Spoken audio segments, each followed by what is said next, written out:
चाहिए। भगवान स्वयं ब्राह्म मुहूर्त में उठ करके अपने स्वरूप का चिंतन करते हैं, कृष्ण के जो स्वरूप है उसका स्वयं चिंतन करते हैं। और यही अमृत बेला कही गई है।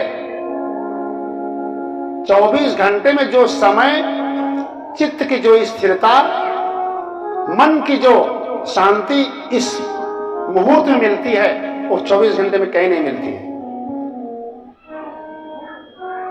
बोले वृंदावन बिहारी लाल की। यही नारद ने सोचा कि चलो भगवान के घर में लड़ाई लगवा देते हैं, ये बड़े पारंगत हैं इसमें।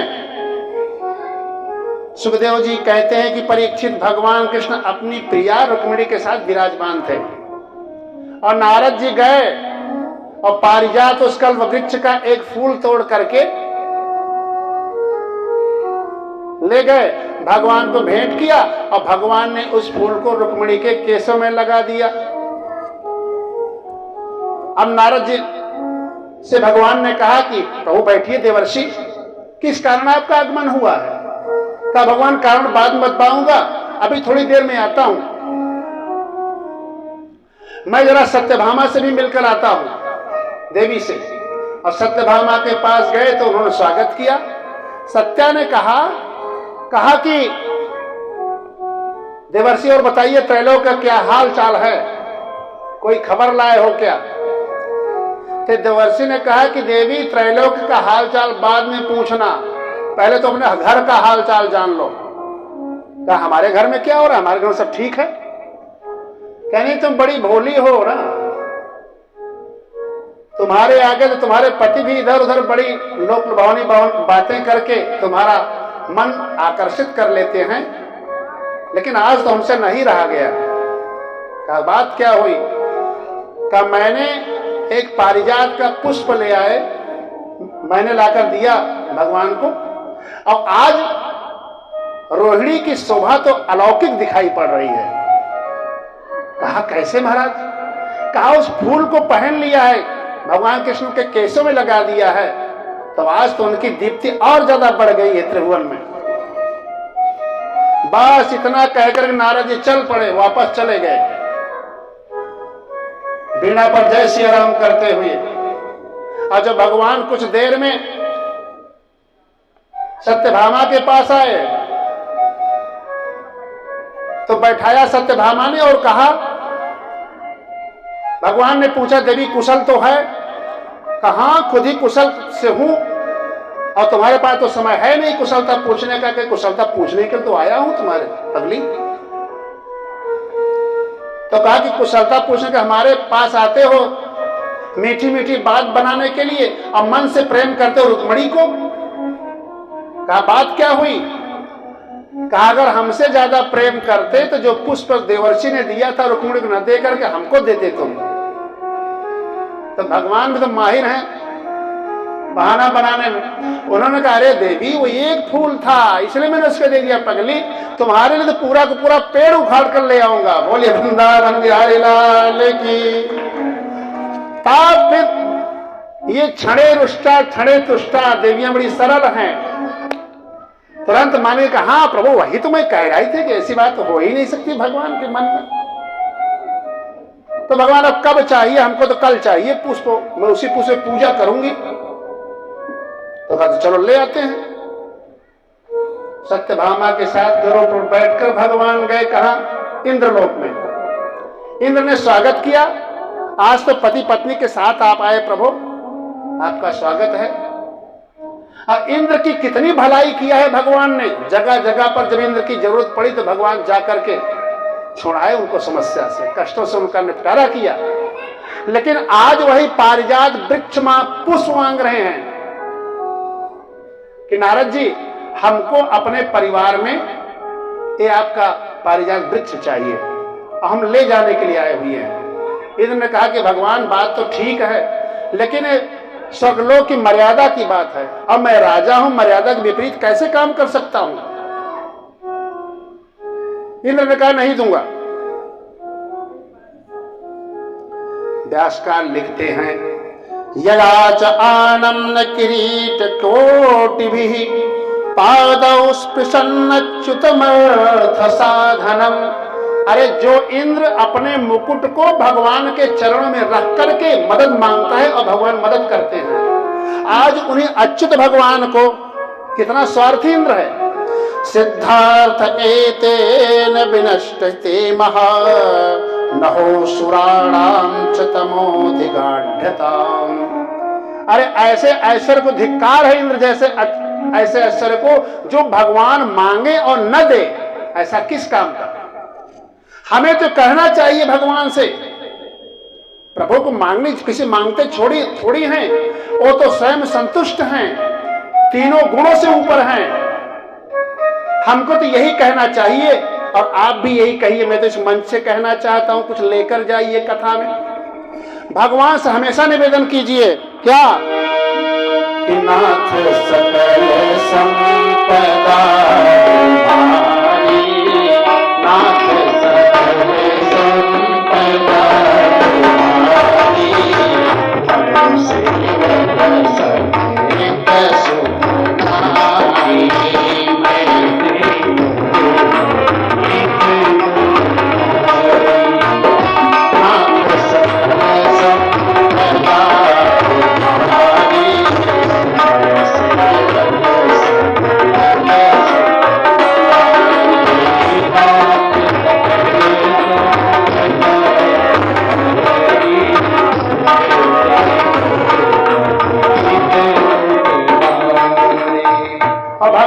कहते हैं। हम ये कहते हैं कि शरीर से अच्छा कर्म भी होता है, खराब कर्म भी होता है, जाने अनजाने। तो खराब का भी खराब दोष नहीं लगेगा अगर एक काम कर लोगे आप, भोजन वस्त्र जो भी धारण करो भगवान को समर्पित करके तब करो। सुबह की चाय भी पियो तो भगवान को भोग लगा कर पियो। नया वस्त्र पहनो तो कह दो भगवान से तुम्हें निवेदित भोजन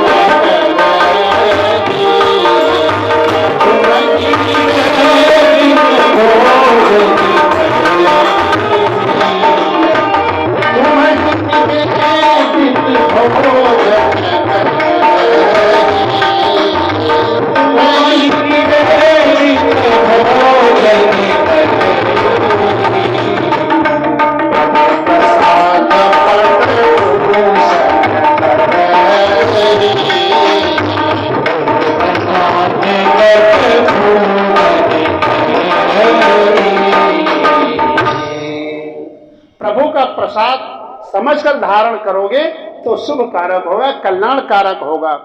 लेकिन वही इंद्र आज मना कर गए, नहीं दूंगा। तो भगवान ने कहा कि ठीक है तुम अपनी जिद रख रहे हो, लेकिन मैं भी इंद्र और भगवान में लड़ाई ठन गई और पारिजात का वृक्ष जीत करके लाए। यहां किसके लिए? सत्यभामा के लिए। लेकिन सत्यभामा का अहंकार था। सत्यभामा ने कहा पूजा करूंगी और भगवान कृष्ण ने कहा कि चलो ठीक है आप इसका अनुष्ठान करो, लेकिन आचार्य कौन होगा? अब ये बात मत करो जरा। बोले वृंदावन बिहारी लाल की। समय बीतता चला जा रहा है, अंतिम ये कथा है। हाल चाल फिर पूछ लेना। बोले वृंदावन बिहारी लाल की। सत्यभामा का अहंकार दूर करते हैं भगवान। कैसे दूर करते हैं? अच्छा, सत्यभामा को अहंकार है, वो किस लिए? जो बिटिया अपने मायके से खूब बढ़िया दहेज ले आएगी उसका राव रंग और रहेगा, चाल चलन और रहेगा। उसके दिमाग पे ये रहेगा कि हम तो बाप के यहां से बहुत संपत्ति लेकर आई हैं, अहंकार रहेगा। और रुक्मिणी जी, उनकी तो भक्ति भाव है उनका। तो वो सत्यभामा जो है 8 भार सोने के साथ में आई हुई है, तो उनको अहंकार है। भगवान ने पूछा देवी पूजा करो, मैं तुम्हारे लिए सही पति, सार्थक पति वही है जो पत्नी की इच्छा की पूर्ति करे। इंद्र के यहां से पारिजात का वृक्ष ले आए और का अनुष्ठान करूंगी। आचार्य कौन होगा? का नारद जी। अब नारद जी भगवान की सांठगांठ हो गई कि इनके अहंकार को दूर करना है। विधिवत पूजा करवाई, सबने पूजा की। आचार्य ने दक्षिणा मांग लिया। नारद जी ने कहा देवी दक्षिणा? कहा देवर्षि जो कुछ मांगे। कहा जो ये आपके पति हैं मैं इन्हीं को मांगता हूं नौकर के रूप में, यही दे दो हमको। बोले वृंदावन बिहारी लाल की। अरे ऐसा कैसे हो सकता है महाराज, आप तो यही बात है, हाथ पकड़ाए तो पूरी बांह पकड़ रहे हो आप, ऐसा भी आचार्य कोई होता है क्या? कहीं देवी आपने कह चुका है, वचनबद्ध हैं आप, मुकर जाइए कोई बात नहीं। अब भगवान कृष्ण पीछे पीछे कह रहे देवी देवर्षि ठीक है तो कह रहे हैं, का तुम भी यही चाहते हो? भरे मन से कहा ठीक है, अगर इनकी भी इच्छा है और आपकी भी इच्छा है तो अपने वचन पर बद्ध हूं मैं, और जाओ। अब नारद जी भगवान कृष्ण को उन्हीं सत्यभामा के सामने कहते हैं केशव। भगवान कहते हैं हाँ स्वामी क्या आज्ञा है? तो कहा अभी तो बहुत काम है, अभी बाद में चलेंगे, चलो पहले जिस कमरे में रहता हूं उसकी सफाई करना, चलो सफाई करो तुम। अब भगवान पीछे पीछे सफाई करते हैं। कहा चलो खाना बनाना। और ये देख देख करके सारी की सारी पटरानियां बिल्कुल आंसू बहा रही हैं। सत्यभामा को भी अपनी गलती का पता कैसे छुड़ाए इनको। तो एक योजना बनाई भगवान ने और कहा कि अपने पति को तौल करके इनके बराबर जो आभूषण होंगे वही प्रदत्त हो जाएंगे तो ये कर से छूट जाएंगे। तब नारद जी इनको छोड़ देंगे और उनका तुलादान करते हैं भगवान कृष्ण का एक पलड़े में। अब पलड़े में एक तरफ भगवान श्री कृष्ण बैठ गए और दूसरी तरफ सत्यभामा जितनी रानियां हैं, जितने भी गहने हैं, सब ला ला कर दूसरे पलड़े पर रखते हैं। लेकिन भगवान कृष्ण का पलड़ा हिल तक नहीं रहा, नीचे तो ऊपर उठ ही नहीं रहे हैं। थाल के थाल लाए जा रहे हैं लेकिन नहीं उठा पलड़ा। अब सत्यभामा आंसू बहा रही है, बिल्कुल दुखी है। भगवान कृष्ण मुस्कुरा रहे हैं, नारद जी को देख करके भार बढ़ाए हुए हैं। तो रुक्मिणी ने कहा और कुछ पंक्तियां हैं कि जगतपति को तोड़ने चली है महारानी, जगतपति को तोड़ने चली है महारानी, जगतपति को तोड़ने चली है महारानी, जगतपति को तोड़ने चली है महारानी। रुक्मिणी ने कहा कि देवी क्या समस्या है? तो कहा ये तो तुल ही नहीं रहे हैं। समझाया सत्या को। अरे कहा पागल बनती हो, भगवान पति कहीं इससे तुलते हैं? और तो भाव से तुलते हैं। और अगर तुम्हारी इच्छा हो तो मैं जरा कोशिश करके देखती हूं। इतने में पूरा का पूरा अहंकार सत्या का समाप्त हो चुका था। कहा बड़ी गलती हुई है भगवान, हमने अहंकार बस आपसे जिद करके पारिजात का वृक्ष मंगवाया, बहुत गलत काम किया। आप हमारी व्यवस्था में ले आए हो मर्यादा तोड़ करके, लेकिन मैं अपना अपराध कबूल करती हूं। और जानबूझ करके आप नारद जी के सेवक बनने का नाटक किया और हमसे वचन भी दिलवा दिया। अब क्या करो, हमारे हाथ से सारी बाजी फिसलती चली जा रही है। भगवान कृष्ण तुला पर बैठे बैठे तराजू पर मुस्कुरा रहे। कहा देवी मैं कुछ नहीं कर सकता, मैं तो पराधीन हो गया नारद का। अब जब मेरा पलड़ा ऊपर आएगा तभी बात बन सकती है। और इतने में रुक्मिणी जी ने कहा कि प्रभु, निवेदन किया भगवान से। क्या निवेदन किया?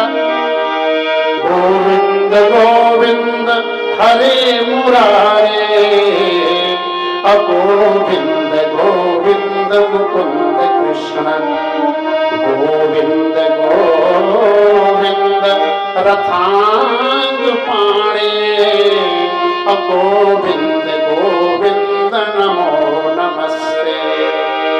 प्रभु आप तो अहंकार के तमाम ऐश्वर्य से नहीं तुलते हैं, आपको कोई नहीं तौल सकता है।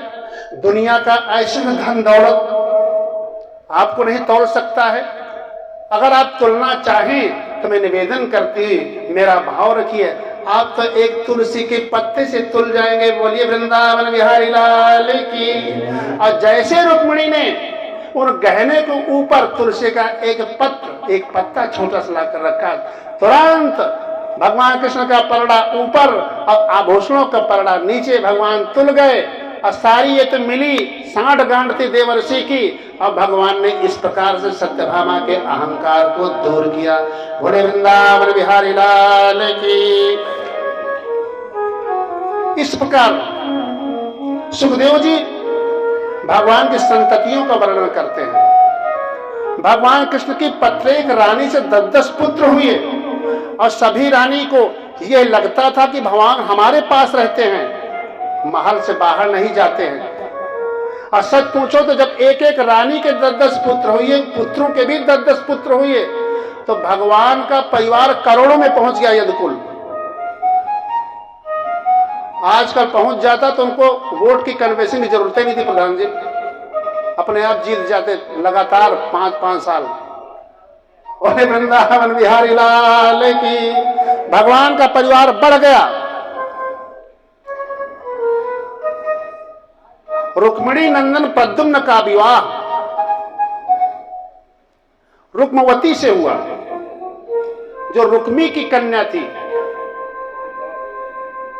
और रुक्मी खार खाए बैठा है, भगवान कृष्ण ने उसकी हजामत बना दिया था साले की अपनी रुक्मिणी के हरण में। तो उसने निमंत्रित किया। अच्छा भाई, बलराम का जोर था, ताकतवर था यदुवंश, वो इनकार नहीं कर सका। कहा ठीक है, विवाह के लिए आइए। बारात गई प्रद्युम्न के विवाह में और वहां विवाह हो रहा है। इधर रुक्मी और बलराम पांसे खेलने बैठ गए। कहा चलो पांसे खेलते हैं। और रुक्मी धांधली कर रहा था, बेईमानी कर रहा था। दाऊ जी जीत रहे थे, लेकिन धोखे से जीत अपनी साबित कर रहा था रुक्मी। लेकिन आकाशवाणी हुई कि नहीं, रुक्मी गलत कर रहे हो, जीते तो बलराम जी ही हैं। और इतने में एक हंसी कर दिया, परिहास कर दिया बलराम के ऊपर। देखिए, हंसी भी बहुत सावधान होकर करना चाहिए। ऐसी हंसी मत करो कि परिवार का विनाश हो जाए। ऐसी हंसी मत करो जिससे दूसरे को खराब लग जाए। ये भागवत या रामचरितमानस जो भी कथाएं हैं, हमारे जीवन को कैसे जीना चाहिए ये बताती हैं, हमें कैसे रहना चाहिए ये बताती हैं। और ये कहती हैं कि हमें निज धर्म पर चलना, हमें निज धर्म पर चलना, बताती रोज राम।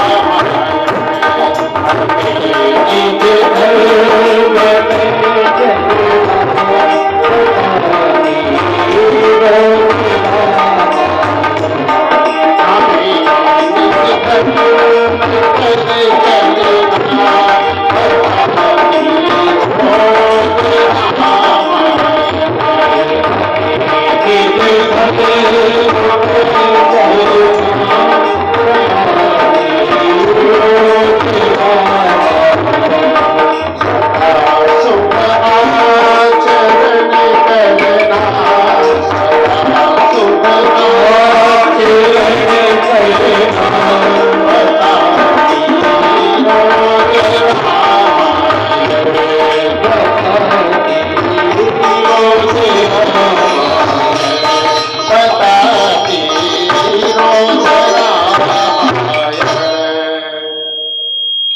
कथा हो, चाहे भागवत कथा हो, अन्य जितने भी ग्रंथ हों, इसका हम श्रवण करते हैं, आयोजन करवाते हैं, पूर्ण लाभ लेते हैं।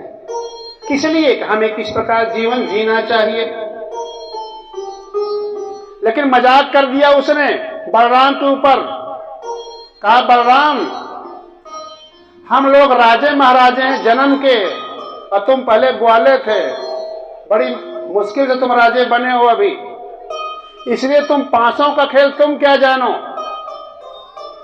वो तो राजे महाराजे खेलते हैं। नैवाक्ष कोविदा यूयम गोपाला बन गोचरा। आप इस विद्या के जानकार नहीं हैं।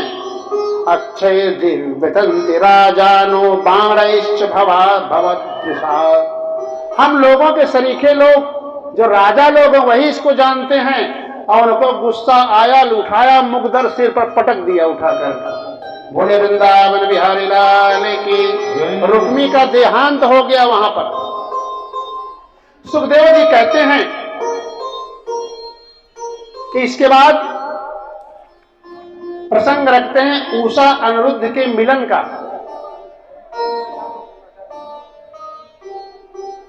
महात्मा बलि की कथा आप सुन चुके हैं। उसके 100 लड़के हुए और 100 पुत्र में सबसे बड़ा पुत्र बाणासुर था। बाणासुर की ही कन्या उषा थी। बाणः पुत्र सते ज्येष्ठो बलेरासीन महात्मनः येन वामन रूपाद हरयेदापि मेदिनी। बड़ा शिव भक्त था। दत्तात्रेय भगवान से उसको 1000 भुजाएं प्राप्त थी। भगवान भोलेनाथ तांडव नृत्य कर रहे थे तो 1000 भुजाओं से उसने करतल ध्वनि किया। और भगवान ने प्रसन्न होकर उसको वरदान दिया कि तुम्हारे पुर को रक्षित करने के लिए मैं स्वयं नियुक्त रहूंगा।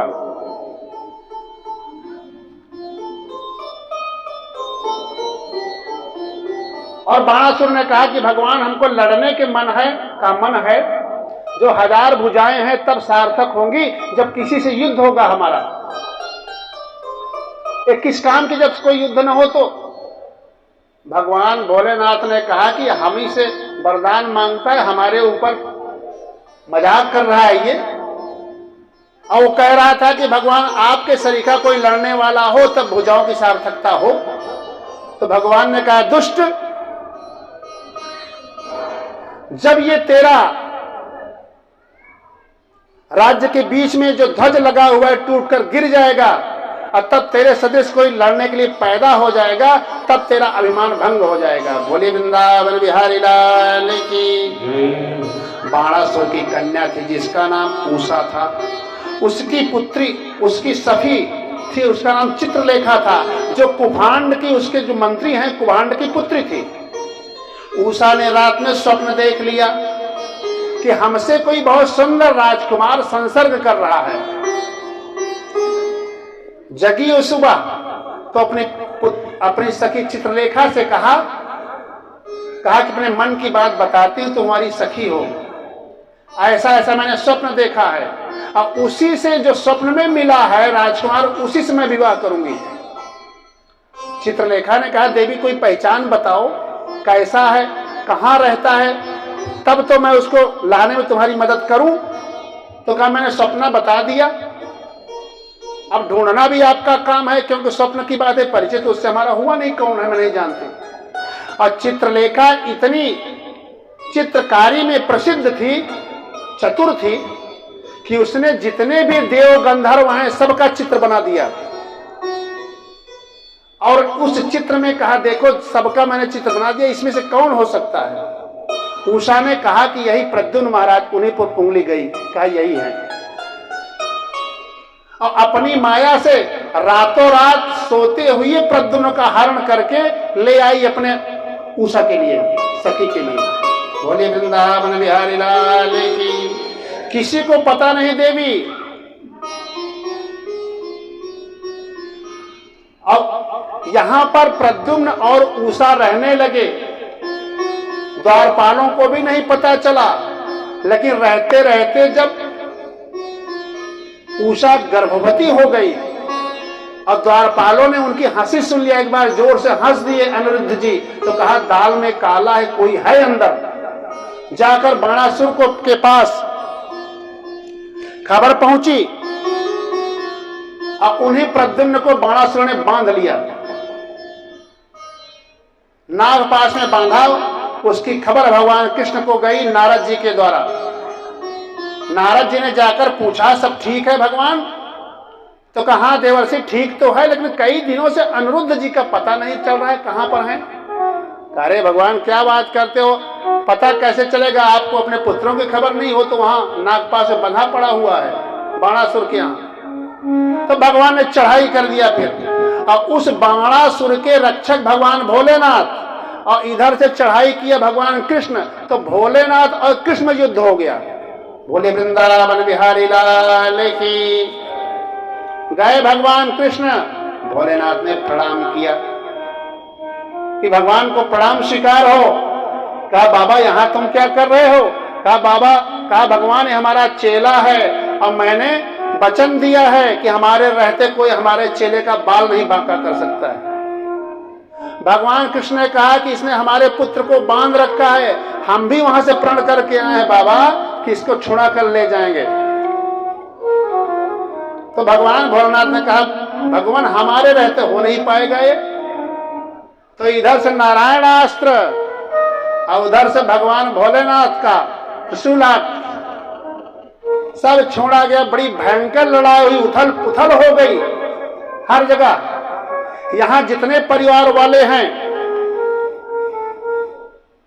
सब एक दूसरे से विरोधी दलों से लड़ने लगे, और बाबा भोलेनाथ से लड़ाई तो ठीक समझ नहीं रहे थे भगवान। उन्होंने कहा, भगवान ने अपना जिम्भृत शास्त्र छोड़ा।